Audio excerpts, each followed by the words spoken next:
Hi, Gemini. Welcome to your mid-June 2025 General Tarot Update. It's Raina here. And it's as we near the middle of the month, you can feel the energy building. And of course, we are just coming off of a full moon in Sagittarius. As I record this, it's yesterday, and I'm a sun in Sagittarius, so I'm your opposite sign. So this is relationship drama or intimacy, or better understanding might be a better way of putting it. So, as we progress, we will see maybe a lot more news related information. Of course, that's Gemini. And we have to keep our minds from getting too overstimulated because, of course, that can generally happen to all of us. Okay, I'm going to lay out the cards and then I will talk. Okay, this one jumped out. I'm going to put that as the centerpiece.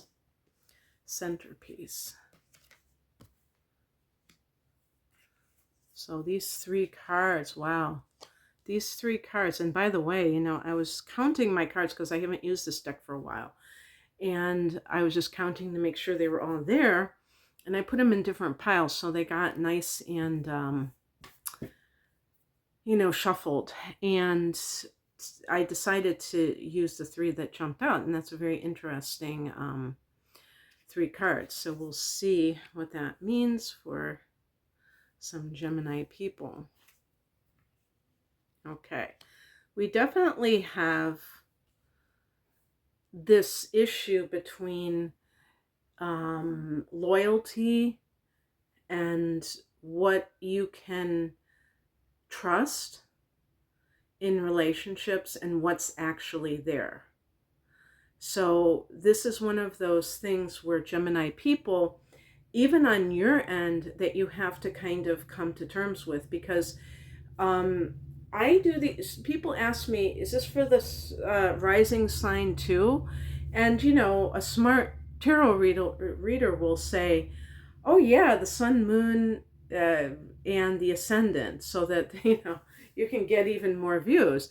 And I know that that's not why everybody's saying that, but when I do these readings, I'm actually intending for the sun signs because that's how I'm grouping them.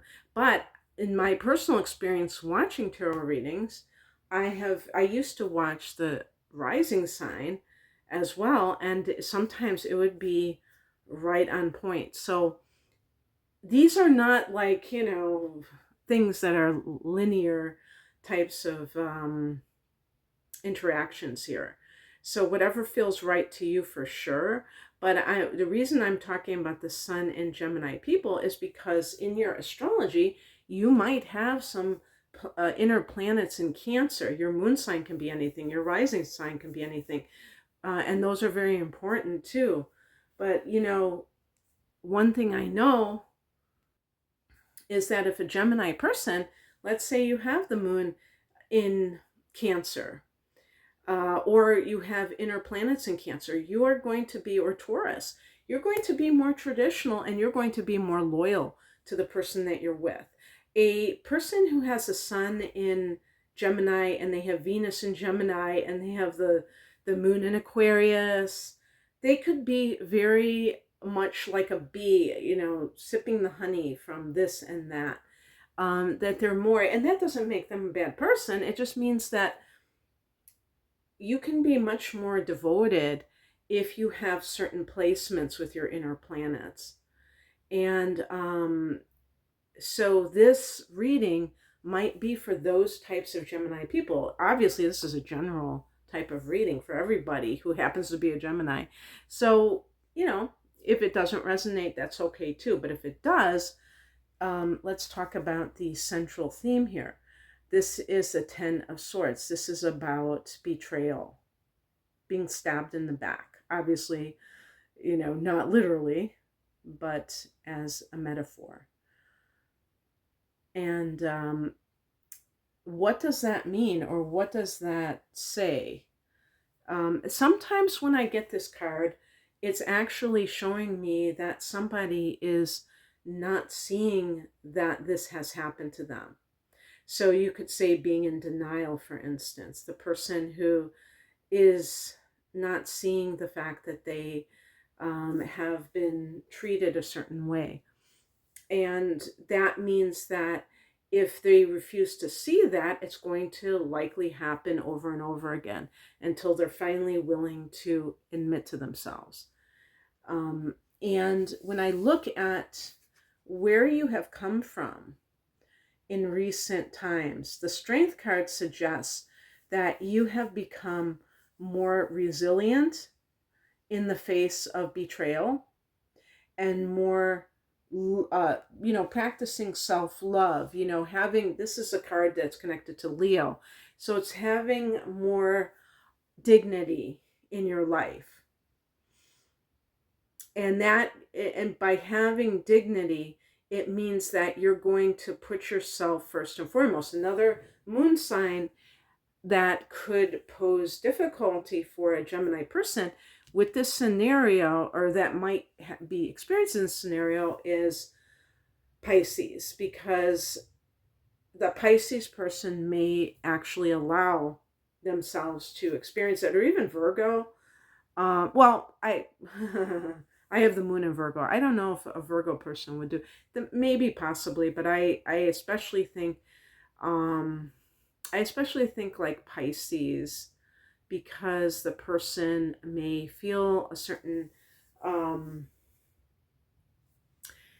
belief that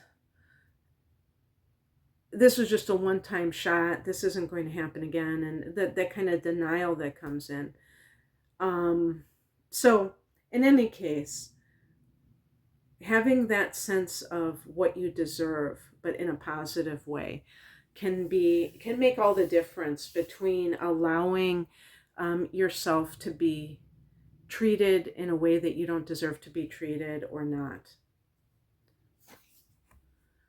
The higher message, which is kind of like, why are you experiencing this? 6 of Swords is choosing peace over chaos, over conflict, and it can even mean like physical relocation. So what it's saying is, for those people who this has been a pattern for them, that they need to see it for what it is and be able to move on. And that's why I say this, like Cancer, for instance, is a sign that clings to relationships. And it makes it harder to leave. It makes it so hard to leave, even in the face of this type of treatment. What's coming in is the 10 of Pentacles. This is a card of inheritance.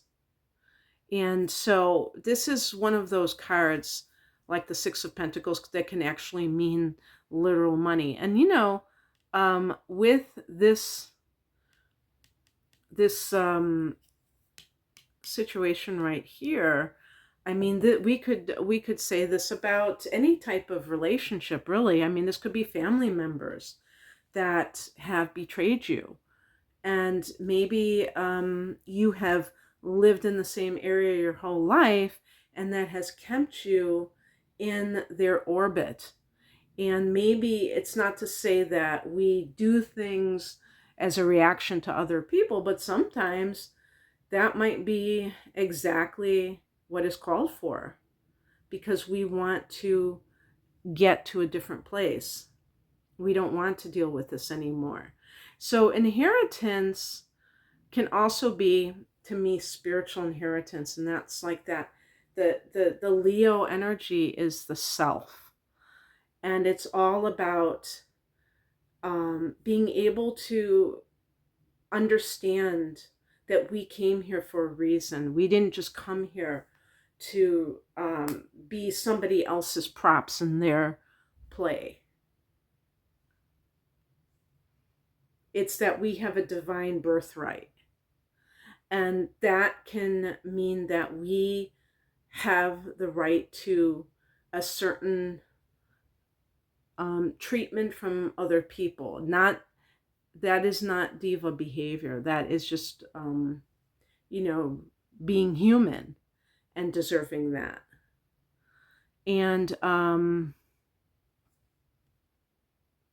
another thing this suggests is for you to have true love, where you have this is a card of generational wealth.